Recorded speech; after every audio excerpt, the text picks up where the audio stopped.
কলকারখানা চালুর পরদিন বিধিনিষেধ ছাপিয়ে যানজটের নগরী রাজধানী। এবার রেস্তোরাঁ খোলার দাবিতে মালিকদের সংবাদ সম্মেলন। 50 টাকার ভাড়া মনে করেন 200-250 টাকা নেয়। অফিস খোলা রেখেছে, গাড়িগুলো যদি স্বাভাবিকভাবে থাকতো তাহলে আমরা সাধারণ মানুষ আমরা যাতায়াত করতে পারতাম। আমাদের সেক্টরে আমাদের প্রায় 2 কোটি লোক ইনভলভ। করোনায় 186 জনের প্রাণহানি, স্বাস্থ্যবিধির বিকল্প নেই বলছেন চিকিৎসকরা। 25টা থেকে 30টা সিট আছে, 30টা সিটেই রোগী আছে। বাবার অক্সিজেন লেভেল হলো 36। বিধিনিষেধ যে আমাদের মেনে চলা, এগুলো যদি আমরা মেনে চলি তাহলে এই যে মৃত্যু হার এটিও কমে যাবে। 2 ডোজ অ্যাস্ট্রাজেনেকা নিয়ে 98 ভাগের দেহেই তৈরি হচ্ছে অ্যান্টিবডি। ঢাকায় দ্বিতীয় ডোজ দেয়া শুরু। এই মাসে 50 লক্ষ, হয়তো আরো বেশি আসতে পারে, এবং ফাইজারের টিকাও এই মাসে আসার কথা। দেখছিলেন প্রধান শিরোনাম, দুপুরের সময় সঙ্গে আছি আমি জান্নাতুল সাদিয়া। এবার অন্যান্য শীর্ষ সংবাদ। নির্মাণাধীন ভবনগুলোর প্রায় 70 ভাগেই মিলছে এডিসের লার্ভা। প্রচারণায় কাজ হচ্ছে না। সরকারি সংস্থাগুলোর চরম অসহযোগিতার অভিযোগ মেয়র আতিকের।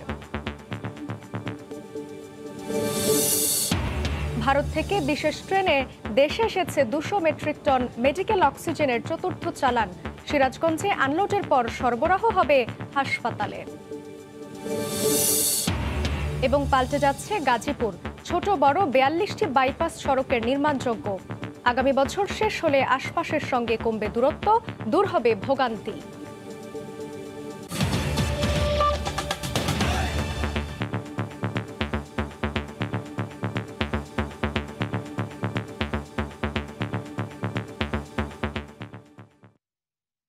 কলকারখানা খোলার পরদিনই কঠোর বিধিনিষেধ ছাপিয়ে রাজধানীর সড়কে যানজট। ঢাকার চিত্র অনেকটাই স্বাভাবিক সময়ের মতো। নির্দেশনা উপেক্ষা করেই চলছে গণপরিবহন সহ বিভিন্ন যানবাহন। অফিস খোলা থাকায় যানজটে দুর্ভোগে পড়েন কর্মজীবী মানুষ। এদিকে আজও ঢাকার বিভিন্ন প্রবেশ মুখে ছিল মানুষের ভিড়। এই চিত্র দেখে কে বলবে দেশে কঠোর বিধিনিষেধ চলছে? 11তম দিনে রাজধানীর মোড়ে মোড়ে ছিল স্বাভাবিক দিনের মতো যানজট। কোথাও কোথাও দীর্ঘ যানজটে নাস্তানাবুদ হতে হয় কর্মজীবী মানুষকে। কলকারখানা ও বিভিন্ন অফিস খোলা থাকায় পথে নামা মানুষদের পড়তে হয় চরম বিপাকে। এক একটি গাড়ি আসলেই হুমড়ি খেয়ে পড়েন সাধারণ মানুষ। বাড়তি ভাড়ার বোঝা নিয়েই গাদাগাদি করে যে যেভাবে পেরেছেন গন্তব্যের উদ্দেশ্যে রওনা দেন। 1 ঘন্টা 1.5 ঘন্টা দাঁড়াই আছি, কোনো গাড়ি, বাস তো নাই, কোনো সিএনজিও নাই, আর কোনো গাড়িতে তো আমাদের তুলে না। আমরা কি করব শেষমেশ? নর্মালি বাস ভাড়া হচ্ছে 15 টাকা, ডাবল ভাড়ার কারণে 25 টাকা নিত, বাট এখন বাইকে আমার কাছে চাচ্ছে 300 টাকা। এদিকে সোমবারও রাজধানীর বিভিন্ন প্রবেশ পথে ছিল ঢাকামুখী মানুষের স্রোত। গন্তব্যের আগেই যানবাহন থেকে নামিয়ে দেয় নারী, শিশু ও বয়োবৃদ্ধরা পায়ে হেঁটেই রওনা দেন। অনেক কষ্ট করে আসা হয়েছে, গাড়ি ঘোড়া অতটা চলে না, ভাঙ্গা আসতে হয়েছে আর কি। অবস্থা অনেক খারাপ। 50 টাকার ভাড়া মনে করেন 200-250 টাকা নেয়। অফিস খোলা রেখেছে, গাড়িগুলো যদি স্বাভাবিকভাবে থাকতো তাহলে আমরা সাধারণ মানুষ আমরা যাতায়াত করতে পারতাম। পুলিশ একবার আটকাইছিল, পরে আমরা সবাই গার্মেন্টস শ্রমিক কার্ড দেখাইছি, পরে ছাইরা দিছে। নিষেধাজ্ঞা অমান্য করে সড়কে দেখা গেছে দূরপাল্লার বাস সহ বিভিন্ন রুটের গণপরিবহন। আইন শৃঙ্খলা রক্ষা বাহিনীর চোখের সামনে এসব চললেও দায়সারা জবাব ট্রাফিক পুলিশের। মিল কাকার সবে তো খোলা যাচ্ছে, তারা গাড়ি পাচ্ছে না, এই জন্য আমরা ছোট গাড়ি দাঁড় করে জিজ্ঞেস করতে যাবো, নিয়ে যাও। আগামী 5 আগস্ট রাত 12টা পর্যন্ত দেশে দ্বিতীয় ধাপের কঠোর বিধিনিষেধ বহাল থাকার কথা রয়েছে। তোহা খান তামিম, সময় সংবাদ, ঢাকা। এদিকে কাজে যোগ দিতে আজও ঢাকায় ফিরছেন অনেকেই। পাটুরিয়া, দৌলতদিয়া ও শিমুলিয়া বাংলাবাজার নৌ রুটে যাত্রী বোঝাই করে ছাড়ছে ফেরি। নৌপথের পাশাপাশি সড়কেও বেড়েছে যানবাহনের চাপ। কোথাও কোথাও তৈরি হয় দীর্ঘ যানজট। জেলা প্রতিনিধিদের পাঠানো তথ্য ও ছবি নিয়ে রিপোর্ট। পোশাক ও শিল্প কারখানা চালু হয়, কাজে যোগ দিতে রাজধানীতে ছুটছেন অনেকেই। বিধিনিষেধ উপেক্ষা করেই কর্মস্থলে ফিরতে ফেরিঘাটে ভিড়। গাড়ি নাই, যাওয়া অনেক কষ্ট, ডাবল ভাড়া যাচ্ছে। অফিসে চাপ দিতেছে, না গেলে চাকরি থাকবে না, ওই জন্য আমরা যাইতেছি আর কি। ব্যবসা বাণিজ্য আসছে, ব্যবসা বাণিজ্য ফালাইছে, এই জন্য যাইতেছি। অনেকদিন যাবত আসছি দেশে, এই কারণে এখন যাইতেই হবে। অফিস খুলছে কিন্তু গাড়ি বন্ধ। মাদারীপুরের বাংলাবাজার ঘাটে ভোর থেকেই যাত্রী বোঝাই করেই ছেড়ে যাচ্ছে ফেরি। ঝুঁকি নিয়েই উত্তাল পদ্মা পাড়ি দিচ্ছেন সবাই। কিছুটা পথ হেঁটে, কিছুটা পথ রিক্সায়, এরকমভাবে আসতেছে। 100 টাকার ভাড়া 300 টাকা করে নিচ্ছে, অনেক কষ্ট হচ্ছে। একই চিত্র পাটুরিয়া দৌলতদিয়া ঘাটেও। কঠোর বিধিনিষেধের মধ্যেই গার্মেন্টস ও শিল্প কারখানা চালু করায় স্বাস্থ্যবিধির তোয়াক্কা না করে কয়েক গুণ বাড়তি ভাড়ায় দক্ষিণ ও দক্ষিণ পশ্চিমাঞ্চলের হাজার হাজার মানুষ ফেরি পারাপার হচ্ছেন। ভাড়া অনেক বেশি, গাড়ি নাই, যার কারণে আমরা ট্রাকে উঠে যাচ্ছি। 8-10 দিন অপেক্ষা করছি, তারপরও এখন আমার তো যাইতেই হয়। কি ভোগান্তি আর কি দূরত্ব, সড়কেও থেমে নেই ঢাকামুখী যাত্রা। মহাসড়কে উত্তরবঙ্গ থেকে ঢাকামুখী যানবাহনের চাপ বাড়তে থাকে। সকালে সিরাজগঞ্জের বঙ্গবন্ধু সেতু পশ্চিম পাড় থেকে হাটিকুমরুল মোড় পর্যন্ত প্রায় 20 কিলোমিটার দীর্ঘ যানজট তৈরি হয়। সন্ধ্যা 7টায় ছাড়ছি, এইমাত্র 9টা বেজে গেছে, এখনো সেতু পার হতে পারলাম না। ঠাকুরগাঁ থেকে রওনা দিয়েছি কালকে রাত 8টায়, এখনো পৌঁছাতে পারিনি। যমুনা ব্রিজের এই পাশেই আছি আমরা। কর্মস্থলে ফেরা শ্রমিকদের যাতায়াত বেড়ে যাওয়ায় বেড়েছে যানবাহন চলাচলও। যানজট নিরসনে তৎপর হাইওয়ে পুলিশ।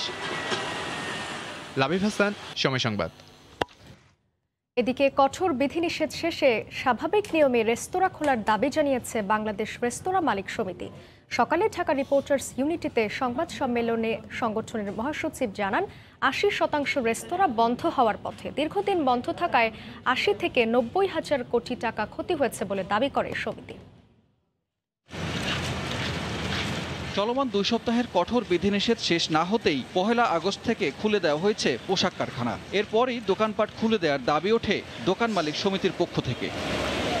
এবার স্বাভাবিক নিয়মে রেস্তোরাঁ খুলে দেওয়ার দাবিতে সংবাদ সম্মেলন করলো বাংলাদেশ রেস্তোরাঁ মালিক সমিতি। আমাদের রেস্টুরেন্ট খুলে দেওয়ার জন্য আপনাদের কাছে, আপনাদের মাধ্যমে সরকারের কাছে আবেদন জানাচ্ছি, 5 তারিখে খুলে দেয়। আমাদের অনেক মালিক ঝরে গেছে, 80 থেকে 90 হাজার কোটি টাকার মতো ক্ষতি হবে। কঠোর বিধিনিষেধের মধ্যে রেস্তোরাঁগুলোতে অনলাইন ডেলিভারি ও সীমিত আকারে খোলা রাখার নির্দেশ আছে। তবে মালিক সমিতি বলছে, অনলাইন ডেলিভারিতে কোম্পানির স্বেচ্ছাচারিতা আর ভ্যাট আদায়ের হয়রানিতে দিশেহারা তারা। কত রেস্টুরেন্ট কিভাবে সেল করছে, ঘটি বাটি বিক্রি করে দিচ্ছে মানুষ, ওইটার দামও পাচ্ছে না। কেনার তো লোক থাকতে হবে। একে তো বাড়িওয়ালাদের একটা অত্যাচার আছে, তারা কোনো ছাড় দেয়নি। যখন যে এনবিআরে আসেন তখন সে তার মতো করে একটা প্ল্যানিং চালু করেন। ব্যবসায়ীদেরকে পদে পদে পদে পদে নাজেহাল, পদে পদে পদে পদে বেইজ্জতি করা, এই রাইট কে দিয়েছে ওনাদেরকে? দেশে কি শুধু গার্মেন্ট সেক্টর আছে, আর কোনো সেক্টর নাই?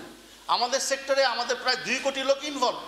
এই সেক্টরে আমরা খয়রাত চাই নাই, দাম চাই নাই, আমরা চেয়েছি স্বল্প সুদে কিছু প্রণোদনা। পরিসংখ্যান ব্যুরোর হিসেবে সারা দেশে ছোট বড় 4 লাখের বেশি রেস্তোরাঁ আছে। এর মধ্যে 60 হাজারের মতো প্রতিষ্ঠিত বলে জানায় মালিক সমিতি। এসব খাবারের দোকানে কাজ করেন 30 লাখ কর্মকর্তা কর্মচারী। সানবীর রূপল, সময় সংবাদ, ঢাকা। করোনা আক্রান্ত এখন ঘরে ঘরে। প্রতিদিনই দীর্ঘ হচ্ছে মৃতের তালিকা। আজ ঢাকার বাইরেই মারা গেছেন 186 জন। এর মধ্যে সর্বোচ্চ প্রাণহানি বগুড়ায় 26 জনের। সংক্রমণের হার সবচেয়ে বেশি বরিশালে, প্রায় 56%। আইসিইউ আর শয্যা সংকট তীব্র হচ্ছে হাসপাতালে। স্বাস্থ্যবিধি মানার বিকল্প নেই বলে জানান চিকিৎসকরা। রিপোর্টার ও জেলা প্রতিনিধিদের পাঠানো তথ্য ও ছবি নিয়ে রিপোর্ট। দানবীয় রূপ নিয়েছে করোনা। প্রতিদিনই দীর্ঘ হচ্ছে মৃত্যুর মিছিল। সংক্রমণও ঊর্ধ্বমুখী। প্রতি মিনিটে প্রায় 8 জন করে নতুন শনাক্ত হচ্ছেন, আর প্রতি 5 মিনিটে মৃত্যু হচ্ছে একজনের। সব মিলিয়ে দেশের করোনা পরিস্থিতি বেসামাল। গত 2 সপ্তাহ ধরেই মৃত্যু ঊর্ধ্বমুখী। প্রতিদিনই ভাঙছে আগের রেকর্ড। হাসপাতালগুলোতে স্থান সংকুলন হচ্ছে না নতুন রোগীর। বেঁচে থাকার একমাত্র ভরসা একটি আইসিইউ বা অক্সিজেন সিলিন্ডারের পেছনে ছুটছেন রোগীর স্বজনরা। আইসিইউর যে রাখা আছে 54 ঘন্টা রাখা হয়েছে, 54 ঘন্টাতে যে বিল আসছে, যে টাকা আসছে, এই টাকা পেমেন্ট করে আমার টাকা নেই। অসহায় হয়ে গেছে। আমার রোগীর আইসিইউর বেডের দরকার, দিতে পারতেছে না। বাবার অক্সিজেন লেভেল হলো 36, ইমার্জেন্সি অক্সিজেন দরকার, অক্সিজেন সিলিন্ডার নাই। করোনার দাপটে বিপর্যস্ত উত্তরের জেলা বগুড়া। জেলার 3টি হাসপাতালে একদিনে সর্বাধিক 26 জনের মৃত্যু হয়েছে। হাসপাতালগুলোতে দেখা দিয়েছে শয্যা আর আইসিইউ সংকট। সার্বিক সচেতনতা এবং বিধিনিষেধ যে আমাদের মেনে চলা, এগুলো যদি আমরা মেনে চলি তাহলে এই যে মৃত্যু হার, এটিও কমে যাবে। মৃত্যুর তালিকা বেড়েই চলেছে ময়মনসিংহ মেডিকেলে। একদিনে করোনা ইউনিটে জেলায় 23 জন মারা গেছেন। শনাক্তের হার 39.61%।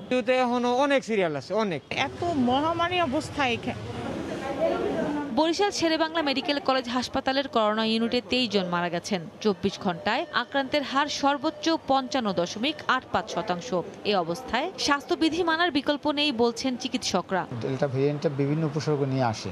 ওরা যে অক্সিজেন শ্বাসকষ্টতে ভোগে, ওরকম প্র্যাকটিক্যালি সে বুঝতেও পারে না। রাজশাহী মেডিকেলে গেল 24 ঘন্টায় 15 জনের মৃত্যু হয়েছে। শনাক্তের হার 27.17%। 25টা থেকে 30টা সিট আছে, 30টা সিটেই রোগী আছে। রোগীর অনেক চাপ। চট্টগ্রামে জুলাইয়ের শেষে এসে আরও ভয়াবহ রূপ নিয়েছে প্রাণঘাতী করোনা ভাইরাস। একদিনে জেলায় 11 জনের মৃত্যু হয়েছে। সংক্রমণের হার 35%। করোনা আক্রান্ত ও উপসর্গে কুমিল্লা, কুষ্টিয়া ও চাঁদপুরে 26 জনের মৃত্যু হয়েছে। এর মধ্যে কুমিল্লায় সর্বোচ্চ 9 জন মারা গেছেন। এছাড়া গত 24 ঘন্টায় করোনা মহামারীতে আক্রান্ত হয়ে চুয়াডাঙ্গায় 7 জন, খুলনা ও ফরিদপুরে 6 জন করে এবং সাতক্ষীরা, কিশোরগঞ্জ ও দিনাজপুরে 5 জন করে মারা গেছেন। সাদিয়া আফরিন, সময় সংবাদ। করোনার সবশেষ খবর জানাতে এই মুহূর্তে বগুড়া শহীদ জিয়াউর রহমান মেডিকেল কলেজ হাসপাতালের সামনে আছেন সহকর্মী মাজেদুর রহমান। সরাসরি যাচ্ছি তার কাছে। মাজেদুর,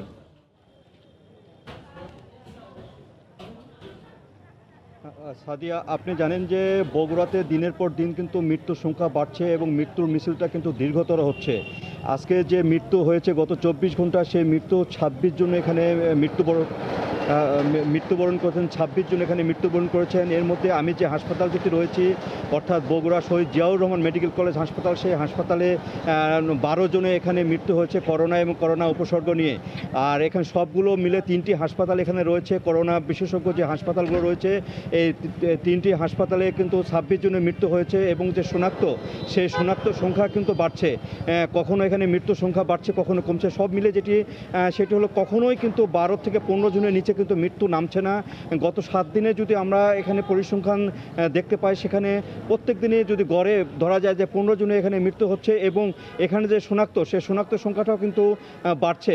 গত কয়েকদিন আগে যে আমরা মনে হয়েছিল যে লকডাউনের পরে কিন্তু এখানে অনেকটা করোনার সংক্রমণ অনেকটা কমে যাবে, কিন্তু লকডাউনের ভিতর যে আরেকটি কারখানা খুলে দেওয়ার যে বিষয়টি, সেই বিষয়টিতে কিন্তু প্রচুর মানুষের কিন্তু বগুড়াতে ভিড় জমেছিল এবং তারা ঢাকাতে যাওয়ার জন্য কিন্তু বগুড়াতে ভীষণ ভিড় জমেছিল এবং এখান থেকে কিন্তু গাড়ি ঘোড়া নিয়ে তারা ঢাকাতে গিয়েছে।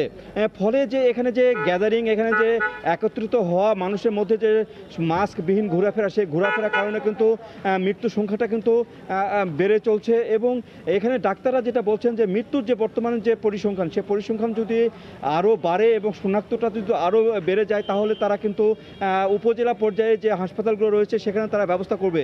আর এখানে ডাক্তার যেটি বলছে যে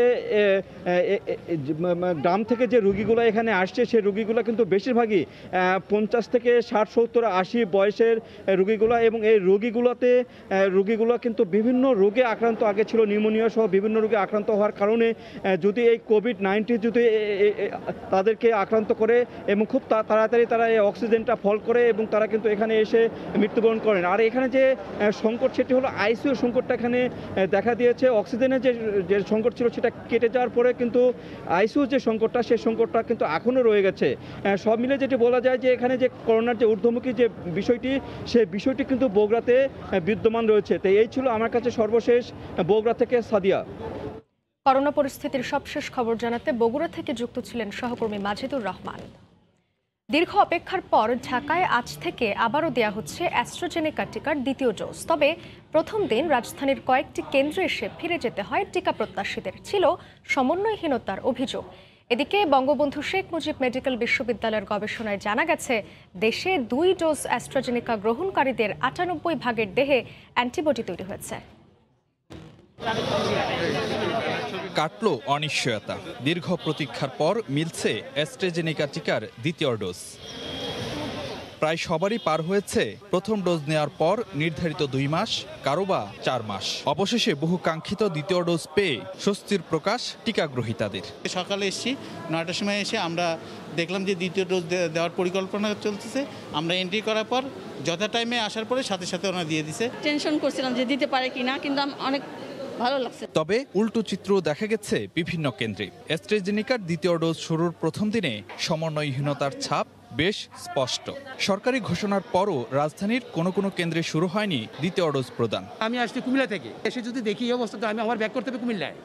তাহলে আমার এই অযথা এই হয়রানি করার কি দরকার ছিল? সেকেন্ড ডোজ নেব, অবিশ্বাসে এটা আমরা ছুটি নিয়ে আসছি, এখন এখানে আইসা করে দেবেন। এদিকে বঙ্গবন্ধু শেখ মুজিব মেডিকেল বিশ্ববিদ্যালয়ের এক গবেষণার ফলাফল বলছে অ্যাস্ট্রাজেনিকার 2 ডোজ গ্রহণকারী ব্যক্তির 98% দেহে অ্যান্টিবডি তৈরি হয়েছে। কোভিড আক্রান্ত হয়ে সুস্থ হওয়ার পর যারা টিকা নিয়েছেন তাদের শরীরে অ্যান্টিবডি মিলেছে তুলনামূলক বেশি। প্রথম ডোজ নেওয়ার পরে কিন্তু উল্লেখযোগ্য পরিমাণে অ্যান্টিবডি তৈরি হয়েছে, যেটা কিন্তু আমরা বলেছি কাট আউট ভ্যালু 50। দ্বিতীয় ডোজ নেওয়ার পরে সেটির পরিমাণকে অ্যান্টিবডি আরও বেড়ে গিয়েছে। তাদের মধ্যে আমরা পেলাম প্রায় 98%, 98% মানুষের শরীরে আমরা এই অ্যান্টিবডির উপস্থিতি পেলাম।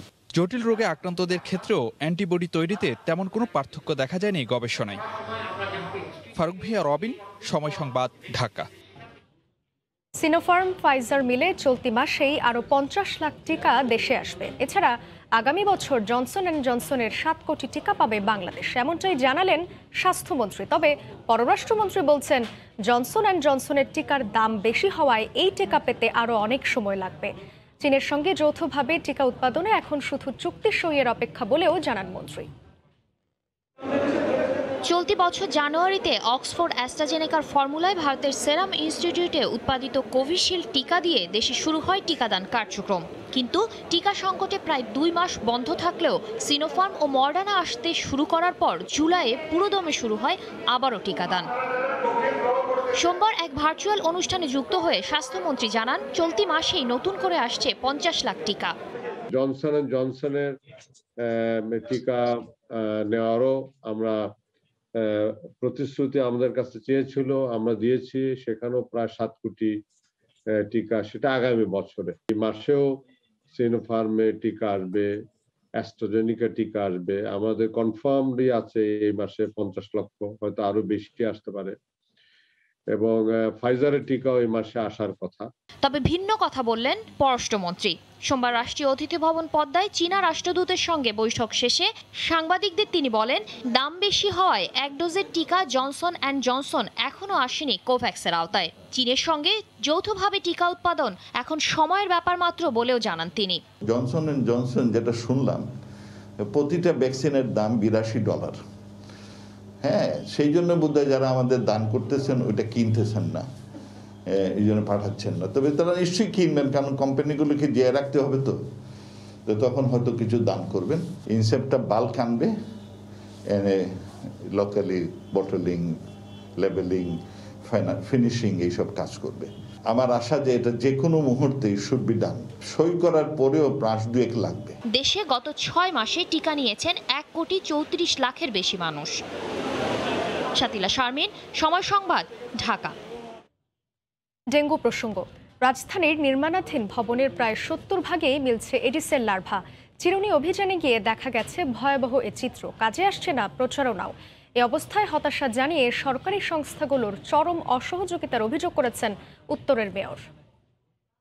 1 মাসেরও বেশি সময় সিটি কর্পোরেশনের ক্যাম্পেইন, মাইকিং, সামাজিক যোগাযোগ মাধ্যম থেকে গণমাধ্যমে বিজ্ঞাপন, এমনকি বাড়ি বাড়ি গিয়ে জনসচেতনতামূলক কার্যক্রম, কোনো কিছুরই যেন কমতি নেই। অথচ রাজধানী নির্মাণাধীন এই ভবনগুলোই যেন এডিসের উর্বর প্রজনন ক্ষেত্র। সিটি কর্পোরেশনের তথ্য বলছে রাজধানীতে নির্মাণাধীন এমন 100টি ভবনের অন্তত 65টিতে মিলছে এডিসের লার্ভা। মিরপুর 1 নম্বর মাজার রোডের এই নির্মাণাধীন ভবনটি যেন এডিসের চারণভূমি। জমে থাকা পানিতে লাখ লাখ লার্ভা, অথচ সেদিকে কোনো খেয়ালই নেই নির্মাণকারী প্রতিষ্ঠান কিংবা ভবন মালিকের। সোমবার এডিস নিধনের চিরুনি অভিযানে এসে এমন চিত্র দেখে চোখ কপালে উত্তর সিটি কর্পোরেশনের। প্রশ্ন ওঠে 1 মাসেরও বেশি সময় ধরে চলা সচেতনতা কার্যক্রম ও সাধারণ মানুষের তৎপরতা নিয়ে। এই লম্বাটা যেটা, এই যে এডিস ভবন নির্মাণকারী প্রতিষ্ঠানটিকে জরিমানা করা হয় 1 লাখ টাকা। তবে আশপাশের বাসিন্দারা বলছেন কিছু মানুষের অসচেতনতার দায় নিতে হচ্ছে পুরো এলাকার মানুষকে। সর্বস্তরের লোকজন ডেঙ্গুর বিরোধী অভিযান চালাচ্ছে এবং চালানোর পরেও যেহেতু মানুষের সচেতনতা আসছে না, কাজে আমরা ভ্রাম্যমাণ আদালতের মাধ্যমে তাদেরকে আইনের আওতায় এনে অধিকতর সচেতন করতে চাই। বিল্ডিংয়ের কাজের মাঝে যে পানি জমে ডেঙ্গু মশার জীবাণু যা পাওয়া গেছে, এটা অবশ্যই স্বাস্থ্যকর না এবং আমরা আশেপাশে যারা আছি তারা নিরাপদ নই। চাই যে আমরা ডেঙ্গু থেকে বাঁচার জন্য আমরা আশপাশ সবকিছু পরিষ্কার রাখার সবসময়ের জন্য চেষ্টা করব। এ পর্যায়ে এসে হতাশায় ঝরে পড়ল উত্তর সিটির মেয়রের কণ্ঠে। বললেন, এডিস নির্মূলে মিলছে না অন্যান্য সরকারি সংস্থার সহযোগিতা। ডেভেলপার যারা আছেন, যারা কনস্ট্রাকশন করছেন বাসাবাড়ি, বিন্দাস, আবার ফাইন করলে আবার বলছে আমাকে এত টাকা ফাইন করেছেন কেন, তখন আবার রিকোয়েস্ট করছে, অন্যদের দিয়ে ফোন আসছে। ডেঙ্গুর বিরুদ্ধে নগরবাসীকে সামাজিক আন্দোলন গড়ে তোলার উপর জোর দিচ্ছে সিটি কর্পোরেশন। রাশেদ বাপ্পি, সময় সংবাদ, ঢাকা। গত 25 জুলাই পরীক্ষামূলকভাবে প্রথম পর্যায়ে রেলপথে ভারত থেকে অক্সিজেন আনার প্রক্রিয়া সফল হবার পর 4টি চালান এলো বাংলাদেশে। ইন্দো বাংলা অক্সিজেন এক্সপ্রেসে করে 200 মেট্রিক টন তরল মেডিকেল অক্সিজেনের চতুর্থ চালানটি বেনাপোল স্থলবন্দর হয়ে সিরাজগঞ্জের বঙ্গবন্ধু সেতু পশ্চিম রেলওয়ে স্টেশনে এসে পৌঁছায় সোমবার রাত 1:30টায়। পরে সকালে ট্রেনের 10টি কন্টেনারে থাকা তরল মেডিকেল অক্সিজেন রোড ট্যাঙ্কারে আনলোড কার্যক্রম শুরু হয়। আনলোড করে অক্সিজেন সড়ক পথে দেশের বিভিন্ন হাসপাতালে পাঠানো হবে বলে জানায় সরবরাহকারী প্রতিষ্ঠান লিন্ডে বাংলাদেশের কর্মকর্তারা। এই অক্সিজেন এখান থেকে খালাস হয়ে দেশের বিভিন্ন গন্তব্যে সরবরাহ করা হবে। এখন পর্যন্ত 4টি চালান আসলো এবং পর্যায়ক্রমে আরও চালান আসবে। অক্সিজেন আনলোড কার্যক্রমে ফায়ার সার্ভিস, পুলিশ সহ প্রশাসনের কর্মকর্তারা স্টেশন এলাকায় উপস্থিত ছিলেন। এখন পর্যন্ত 200 মেট্রিক টন করে 4টি চালানে 800 মেট্রিক টন তরল মেডিকেল অক্সিজেন ভারত থেকে আমদানি করা হয়েছে। রিঙ্কু কুন্ডু, সময় সংবাদ, সিরাজগঞ্জ। পাল্টে যাচ্ছে গাজীপুর। দুর্দশা থেকে রেহাই পেতে যাচ্ছেন শিল্পনগরীর 40 লাখ নাগরিক। দীর্ঘদিনের অচলাবস্থা ভেঙে নগরী জুড়ে চলছে সড়ক নির্মাণের মহাযজ্ঞ। অলিগলি থেকে শুরু করে নির্মাণ কাজ চলছে প্রায় 750 কিলোমিটার নতুন বাইপাস সড়কের। প্রায় 31,000 ঘরবাড়ি ভেঙে বের করা হয়েছে 8,000 বিঘা জমি। আগামী বছরের মধ্যে এসব কাজ শেষ হবে বলে প্রত্যাশা গাজীপুর মেয়রের। মাহমুদ রাকিবের রিপোর্ট, ছবি তুলেছেন নিজামুদ্দিন।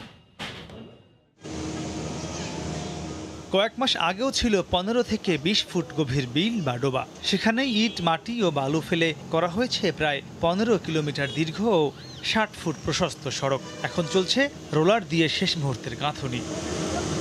মূলত ঢাকা ময়মনসিংহ মহাসড়কের গাজীপুর অংশের উপর চাপ কমাতেই করা হয়েছে টঙ্গী কাপাসিয়া নতুন এই বাইপাস সড়কটি। 329 বর্গ কিলোমিটারের গাজীপুর সিটিতে করা হচ্ছে এমন ছোট বড় 42টি বাইপাস সড়ক। পুরো সিটিকে 8টি জোনে ভাগ করে নতুন করে নির্মাণ করা হচ্ছে প্রায় 750 কিলোমিটার সড়ক। এসব করতে গিয়ে এরই মধ্যে প্রায় 31,000 ঘর বাড়ি ভেঙে 8,000 বিঘা জমি রাস্তার জন্য ছেড়ে দিয়েছে গাজীপুরবাসী। মসজিদ, মাদ্রাসা যা কিছু আছে এটা ভাঙচুর পড়ছে, মেয়র সব করে দিব। তবে আমাদের যে জায়গা সম্পদ গেছে এটা আমরা স্বইচ্ছায় দোকানপাট, বাড়িঘর আমরা ভেঙে দিছি। রাস্তাগুলো হওয়ার কারণে এই দিক দিয়ে অনায়াসে ওই দিকের কৃষি ফসলগুলি খুব সুন্দরভাবে নিয়ে যাওয়া যাচ্ছে। এখন আমরা গাজীপুর থেকে সরাসরি কলেজ গেট পার হয়ে আমরা তো সহজে আব্দুল্লাহপুর পার হলে তো ঢাকা চলে যাওয়া যাইতেছে। স্টেশন রোড থেকে আমাদের যদুপুর পৌঁছতে গেলে 2 ঘন্টা 3 ঘন্টা লাগে, কিন্তু এই রোড থেকে চলে গেলে সে 20 মিনিটে চলে যেতে পারবে। নগরবাসী বলছেন, গ্রামের মধ্য দিয়ে নতুন নতুন সড়ক তাদের কয়েক দশকের দুঃখ দুর্দশা ঘোচাবে। গেছে বছর কুমোর পানি হয়েছে, এই পানি দিয়ে আমরা চলাচল করছি, অনেক কষ্ট হয়েছে। আমাদের খুব তুচ্ছ তাছলি মনে করছে। এখন মনে করেন রাস্তাঘাট হইতেছে, রাস্তায় দাঁড়াইলে আমাদের বুকটা প্রশস্ত হয়ে যায়। গাজীপুরের মেয়র জানান, করোনার মধ্যেও এই কর্মযজ্ঞ চলছে প্রায় 100টি প্রকল্পের আওতায়। শিগগিরই চীন, কোরিয়া ও জাপানের সহায়তায় গাজীপুরে 120 ফুট প্রশস্ত মহাসড়ক এবং জেলার ভেতর থেকে রেললাইনকে ঘিরে দুই পাশে 70 ফুট করে 140 ফুট প্রশস্ত সড়কের নির্মাণ কাজ শুরু হবে। গ্রামকে শহর করতে হবে, সেই শহরটি আমি মনে করি গাজীপুরের মধ্যে একমাত্র এটি বাংলাদেশের মধ্যে উদাহরণ হিসেবে থাকবে। এখানে কোনো রিফায়ারিং কাজটা করছি না, সম্পূর্ণ নতুন রাস্তা। এই শহর থেকে 20 মিনিটে যে কোনো জায়গা থেকে যেন আরেকটা জায়গায় যেতে পারে সে ধরনের আমরা প্যাকেজ নিয়েছি। মানুষ যেন যানজটের মধ্যে না থাকতে হয় সেই পরিকল্পনা নিয়ে আমরা সামনের দিকে এগোচ্ছি। গাজীপুরবাসী বলছেন, এই জেলায় এমন অসংখ্য নতুন নতুন সড়ক নির্মাণ হওয়ায় রাজধানী সহ দেশের বিভিন্ন জেলার সঙ্গে যে তাদের দীর্ঘদিনের যাতায়াতে ভোগান্তি ছিল তা থেকে তারা স্থায়ীভাবে রেহাই পাবেন। মাহমুদ রাকিব, সময় সংবাদ, গাজীপুর। গত কয়েকদিনের টানা বৃষ্টিতে নিঃস্ব হতে বসেছে উপকূলীয় জেলা বরগুনার শত শত কৃষক। 3 থেকে 4 দিন ধরে আমনের বীজতলা ও ইরি ধানের চারা তলিয়ে আছে পানির নিচে। করোনার অজুহাতে মাঠে নেই কৃষি বিভাগ, তাই আরও অসহায় হয়ে পড়েছেন কৃষকেরা। কোমর সমান পানির নিচে কৃষক দেলোয়ারের আমনের বীজতলা। অঙ্কুর ঠিক বেড়ে ওঠার সময় পানিতে তলিয়ে থাকায় পচে নষ্ট হচ্ছে। এমন অবস্থায় 3 একর জমি এবার অনাবাদি থাকার আশঙ্কা তার। মোটা ধানের বীজ করছিলাম রোবো বলে, কিন্তু হ্যাঁ পানি কোমরমান পানির তলে এই অবস্থায় দেখেন বীজ পচে গেছে। এদিকে ইরি ক্ষেতগুলোতে কেবল ধানের চারা বড় হতে শুরু করেছে, কিন্তু পানিতে তলিয়ে যাওয়ায় সদ্য বের হওয়া ধান চিটা হয়ে যাওয়ার সাথে সাথে সম্পূর্ণ তলিয়ে যাওয়া ক্ষেতগুলো পচে যাচ্ছে। এতে সার কীটনাশক সহ চাষাবাদের খরচ ওঠা তো দূরের কথা, নিঃস্ব হতে চলেছেন হাজারো কৃষক। পানিতে তলায় গেছে প্রায় 2 আর 3 পানি হয়েছে। 10 কাঠা জমিতে দরকারি ধান ফলাইছি, এত সব নষ্ট হয়ে গেছে বৃষ্টি পানিতে। ধান হালাইছ পরে একদিন পরে বৃষ্টি নামছে, বৃষ্টি আসছে 4 দিন, পানি বাড়ি গেছে। এমন পরিস্থিতিতেও মাঠে নেই কৃষি বিভাগ। করোনার অজুহাতে তালাবদ্ধ জেলা কৃষি কর্মকর্তার কার্যালয়। বরগুনা জেলায় 22,994 হেক্টর জমিতে আমন আবাদের লক্ষ্যে 8,250 হেক্টর জমিতে আমন বীজ তোলা করা হয়, যার পুরোটাই পানিতে তলিয়ে গেছে। সময় সংবাদ, বরগুনা। সৌন্দর্যের শোভা ছড়াচ্ছে সারি সারি তালগাছ। নওগাঁর মহাদেবপুরে 3 কিলোমিটার সড়ক জুড়ে হাজার হাজার তালগাছ পরিণত হয়েছে দৃষ্টিনন্দন বিনোদন কেন্দ্রে। স্থানীয়রা বলছেন 30 বছর আগে রোপণ করা এসব তালগাছ বজ্রপাত রোধেও রাখছে ভূমিকা। নির্মল বাতাস আর বিপুলে তাল সাম্রাজ্যের সৌন্দর্য উপভোগ করতে দূর দূরান্ত থেকে আসছেন অনেকেই। নওগাঁ থেকে এমআর রকির রিপোর্ট। নওগাঁর মহাদেবপুরের খাজুর ইউনিয়নের কয়ারপাড়ায় 12 কিলোমিটারের এই সংযোগ সড়কের 3 কিলোমিটার জুড়ে রয়েছে সারি সারি তালগাছ। মাথা উঁচু করে বরেন্দ্রর এই তালগাছগুলো বিনোদনে ভিন্ন মাত্রা যোগ করেছে। প্রায় 30 বছর আগে প্রয়াত ক্ষিতীশচন্দ্র পরিবেশের প্রতি অকৃত্রিম ভালোবাসায় রোপণ করেছিলেন এসব তাল বীজ। আমার বাবার কাছে উনি সব গত হয়ে গেছেন এবং তার পিছনে তার গাছের খুব দিয়েছিল ভক্তি। আমরা তার জীবিতকালে স্বীকৃতি দিতে পারিনি, আমরা তার জন্য গর্বিত। জেলা শহর থেকে 40 কিলোমিটার দূরের এই তাল সাম্রাজ্য পরিবেশ রক্ষার পাশাপাশি সড়কের দুধারের এই সৌন্দর্য আকৃষ্ট করছে দর্শনার্থীদের। একসঙ্গে আপনারা এখানে অনেকগুলো তাল গাছ দেখতে পাবেন, তার সাথে আমাদের পাশের গ্রামে রয়েছে পাখি কলোনি। তাল গাছগুলো আমাদের কিন্তু অনেকটাই সাহায্য করেছে এই বজ্রপাত থেকে। সকাল বিকাল দূর দূরান্ত থেকে তাল বাগানের দৃষ্টিনন্দন পরিবেশ দেখতে আসছেন নানা বয়সী মানুষ। আমি বাবার সঙ্গে এখানে ঘুরতে আসছি, এই জায়গাটা দেখে আমার খুব ভালো লাগতেছে। পুরাপাড়া গ্রামের চারিপাশে রাস্তার ধারে সারি সারি তাল গাছ, যেগুলো গ্রামের সৌন্দর্য বৃদ্ধি করে। সরকার এবং উচ্চপদস্থ কর্মকর্তারা যদি একটু দেখভাল করে এই স্থানটা মনে হয় অত্যন্ত জনপ্রিয় হয়ে যাবে। আরও বেশি তালবাগান গড়ে তুলতে কাজ করার দাবি জনপ্রতিনিধির। দৃষ্টিনন্দনে পরিবেশ রক্ষায় সার্বিক সহযোগিতার আশ্বাস উপজেলা প্রশাসনের। এই তাল গাছের সৌন্দর্য উপভোগ করে তারা পাখি কলোনি দেখে যাইতে পারবে। 2 রাস্তার পাশ দিয়ে যেগুলো জায়গা এখনো ফাঁকা আছে সেগুলো জায়গাতে আমরা খুব শীঘ্রই এই তাল গাছের বীজ সংগ্রহ করে আর রোপণ আমরা ওখানে করব। স্থানীয়রা জানান সড়কের দুপাশে প্রয়াত ক্ষিতীশ 5 কিলোমিটার জুড়ে প্রায় 15,000 তাল গাছ রোপণ করেছিলেন। এমআর রকি, সময় সংবাদ, নওগাঁ।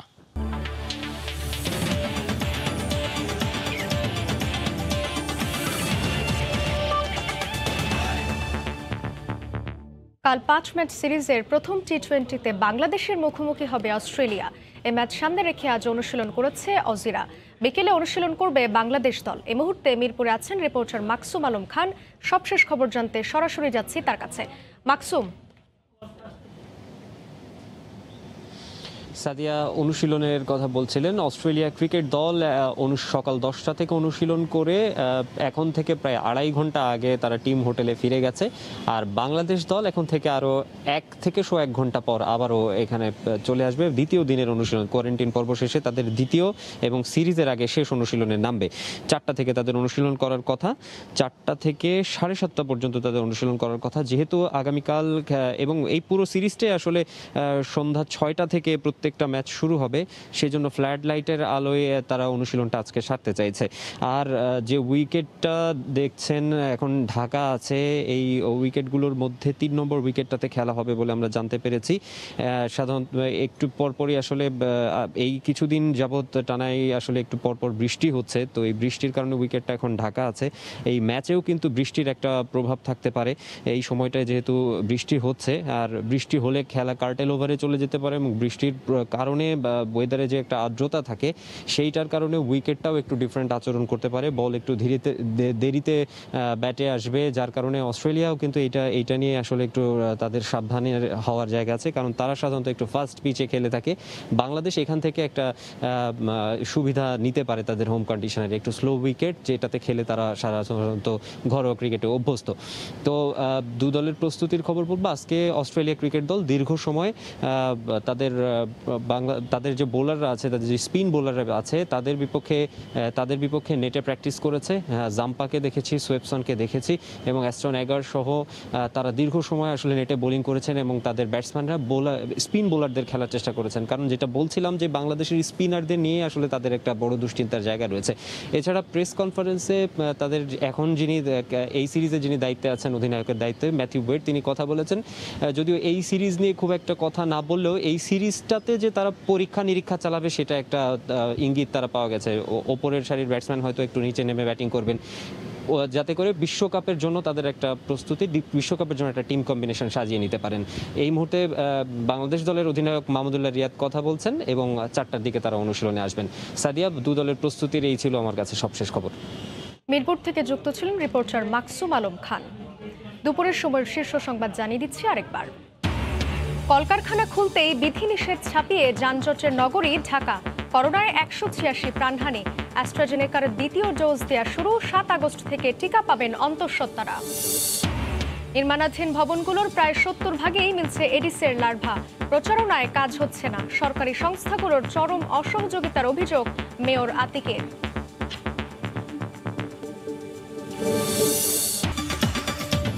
এই ছিল দুপুরের সময়। সঙ্গে থাকুন সময়ের।